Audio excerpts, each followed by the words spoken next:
Sebelum memulai perkuliahan hari ini, alangkah baiknya kita membacakan Quran Al-Fatihah. Bismillahirrahmanirrahim. Alhamdulillahi rabbil alamin. Ar-Rahmanirrahim. Maliki yaumiddin. Iyyaka na'budu wa iyyaka nasta'in. Ihdinas siratal mustaqim. Siratal ladzina an'amta 'alaihim ghairil maghdubi 'alaihim waladdallin. Amin. Semoga perkuliahan kita hari ini diberkahi oleh Allah. Amin, amin, amin ya rabbal alamin. Selanjutnya kita masuk ke materi berikutnya mengenai strategi layout perusahaan atau strategi tata letak.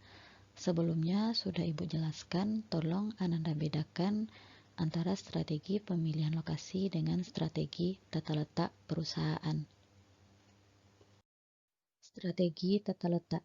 Strategi tata letak merupakan keputusan penting yang menentukan efisiensi sebuah operasi secara jangka panjang, di mana strategi tata letak ini berhubungan dengan keputusan mengenai penempatan mesin-mesin pada tempat terbaik. Tata letak yang efektif dapat membantu organisasi mencapai sebuah strategi yang menunjang diferensiasi, biaya rendah, atau respon yang cepat. Selanjutnya kita masuk pada pendekatan pada tata letak. Pendekatan pada tata letak ini dibagi menjadi 7 bagian. Bisa Ananda baca dan Ananda pahami. Yang pertama, tata letak kantor. Tata letak kantor ini berhubungan dengan menempatkan para pekerja, peralatan, dan ruang kantor yang melancarkan aliran informasi nantinya. Kemudian, yang kedua, tata letak toko eceran, menempatkan rak-rak dan merespon perilaku pelanggan secara cepat. Kemudian, yang ketiga, tata letak gudang, memusatkan pada kelebihan serta kekurangan antara ruangan dan sistem penanganan bahan. Kemudian, yang keempat, tata letak dengan posisi tetap, maksudnya bagaimana kita memenuhi persyaratan tata letak untuk proyek yang besar dan memakan tempat seperti proses pembuatan kapal laut dan gedung. Kemudian, yang kelima, tata letak yang berorientasi proses, berhubungan dengan produksi dengan volume rendah dan variasi tinggi. Kemudian yang keenam, tata letak sel kerja. Nanti bagaimana kita menata mesin-mesin dan peralatan lain untuk fokus pada produksi sebuah produk atau sekelompok produk yang berkaitan. Lalu yang ketujuh, tata letak yang berorientasi pada produk, yaitu mencari utilisasi karyawan dan mesin yang paling baik dalam produksi yang kontinu atau berulang.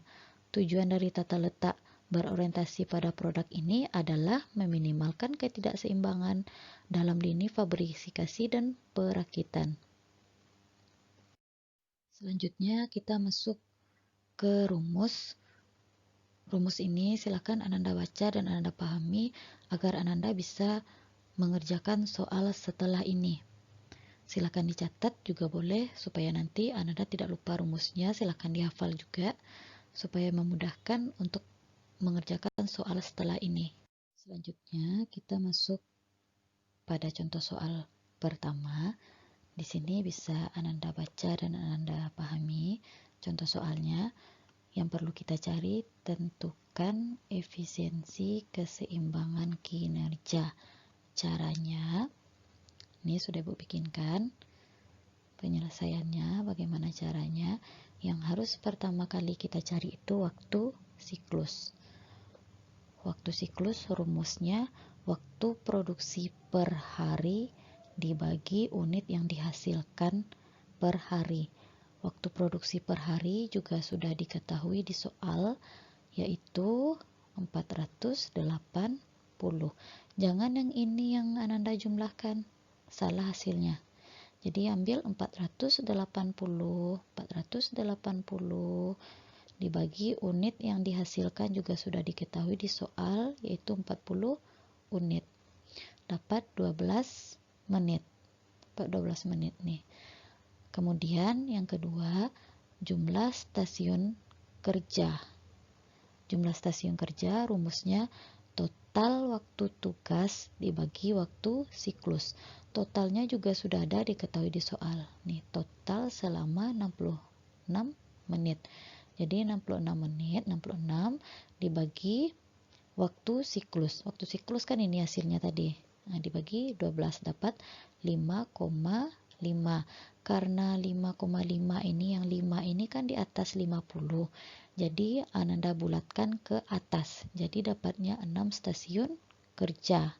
Seandainya nanti dapat 5,2. Nah, yang 2 ini bulatkan ke bawah. Jadi dapatnya 5 stasiun kerja.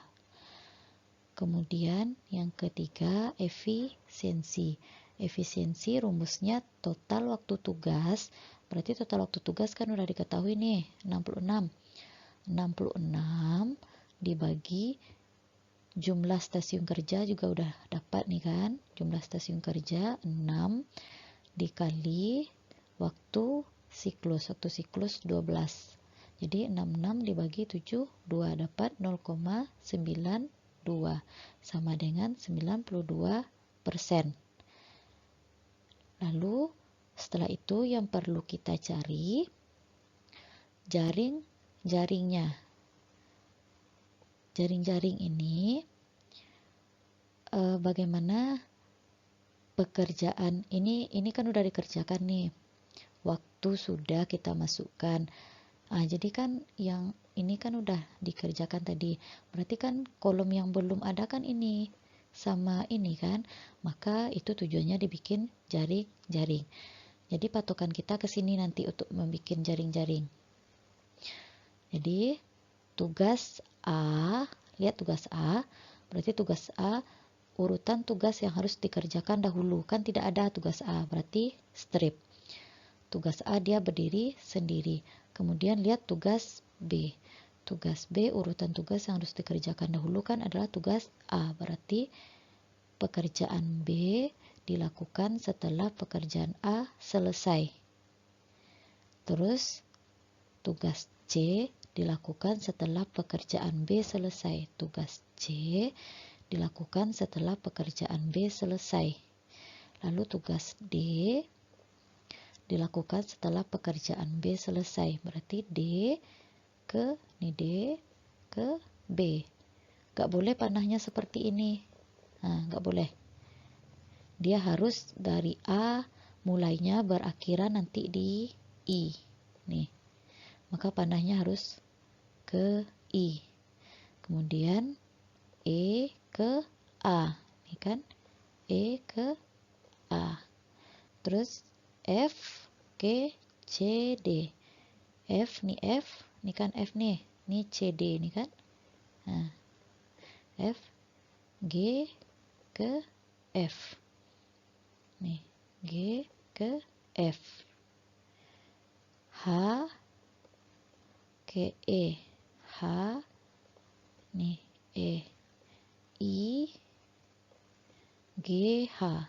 Nih I G H.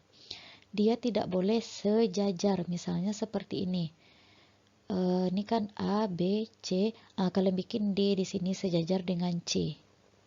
Itu adalah salah. Dia tidak boleh sejajar. Dia harus lebih dari C. Kemudian kalian bikin pula di sini sejajar pula dengan D yang E ini salah. Dia tidak boleh sejajar. Kita masuk contoh soal kedua. Silakan Ananda baca soalnya. Dan cara pengerjaannya nanti akan sama dengan contoh soal sebelumnya. Silakan Ananda baca dan Ananda pahami. Apabila ada pertanyaan atau yang diragukan, kita akan diskusikan kembali. Sekian perkuliahan kita hari ini. Marilah kita mengucapkan hamdalah. Alhamdulillahirabbil alamin. Terima kasih. Assalamualaikum warahmatullahi wabarakatuh.